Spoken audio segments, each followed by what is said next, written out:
हम कोशिश कर रहे हैं कि मसलों का हल हो। अगर उन मसलों का हल नहीं होता है तो ये नेशनल कॉन्फ्रेंस की सरकार की नाकामी है। देखिए, हमारी कोशिश यही है कि जनता के मुद्दे उठाए जाएं और उन मसलों का कोई हल निकले। लेकिन नेशनल कॉन्फ्रेंस की सरकार ना तो जनता के मुद्दे हल करना चाहती है, ना ही जनता के मसले हल करना चाहती है। पता नहीं किस बात का हंगामा असेंबली में क्रिएट कर देती है, जिस वजह से पूरा का पूरा मसला डाइवर्ट हो जाता है। ये थे 1 वर्षों के भीतर हम मुफ्त वो फ्री में राशन देंगे, 12 सिलेंडर देंगे, 1 लाख युवाओं को हम युवतियों को नौकरी देंगे। हमने कहा शुरुआत तो करो, 1 साल अभी आपका हो गया, कम से कम 10,000 से शुरुआत करो, युवाओं को नौकरी तो दो। कहीं पे सरकार हमें टिकती हुई दिख नहीं रही। धन्यवाद। 5 दिन से हो रही, लेकिन ये जो अभी मेन हंगामा हुआ सीएम की रेजिग्नेशन की बात हुई, नहीं देखिए हम ये वैसे करेंगे, लेकिन हम जनता की आवाज बनकर खड़े रहेंगे और हम कहीं पे पीछे नहीं है। हम उसके लिए हर समय तत्पर तैयार हैं और सबसे बड़ी बात, हम बहस के लिए तैयार हैं, डिबेट के लिए तैयार हैं। ये कहीं पे भी इनको छोड़ते कहीं है, ये चले कहीं और जाते हैं। तो हमारे लोगों को ये इग्नोर करने की पॉलिसी जो स्पीकर साहब ने भी अडॉप्ट की हुई है, वो भी उन्हीं के सत्ता पक्ष के कहने पे चल रहे हैं। ये हमारा आज का होता कर रहे हैं। हम डिमांड क्यों नहीं कर रहे? उनकी सरकार का मंत्री और प्रमुख मंत्री, डिप्टी चीफ मिनिस्टर, उसमें आरोप में घोषित हो गया और मांग नहीं करेंगे?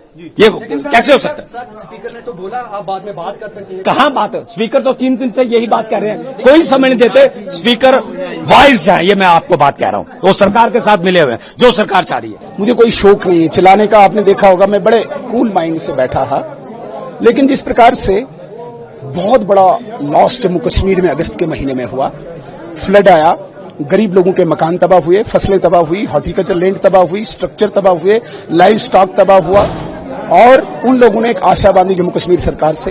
भारत सरकार के बड़े बड़े मंत्री यहां पे आए लॉस असेसमेंट के लिए। जम्मू कश्मीर सरकार को बोला कि एक रिपोर्ट सबमिट करो। हमें गिला इस बात का है कि अभी तक लॉस असेसमेंट की रिपोर्ट सबमिट नहीं की है भारत सरकार को।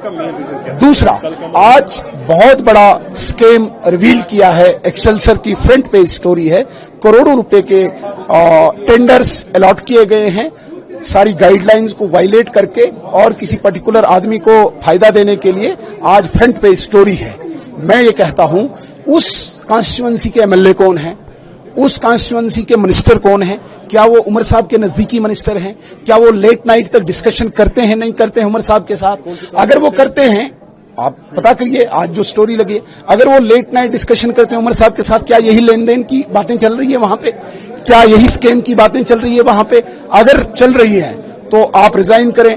अगर आपको शक है तो सीबीआई को आप रेफर करें। रेजिग्नेशन स्कैम पर है या कल जो उन्होंने आपने बोला था मॉडल कोड ऑफ कंडक्ट? कल का मैंने आज जो बहुत बड़ा फिर स्कैम हुआ है, ये छोटी बात नहीं है। उमर साहब ने नौकरियों का वादा किया था, उमर साहब ने सिलेंडर, राशन और बिजली का वादा किया था, बदले में क्या दिया? स्कैम, करोड़ों रुपए का स्कैम। और एक सैंपल है अभी एक डिवीजन का। स्कैम कब से हुआ है?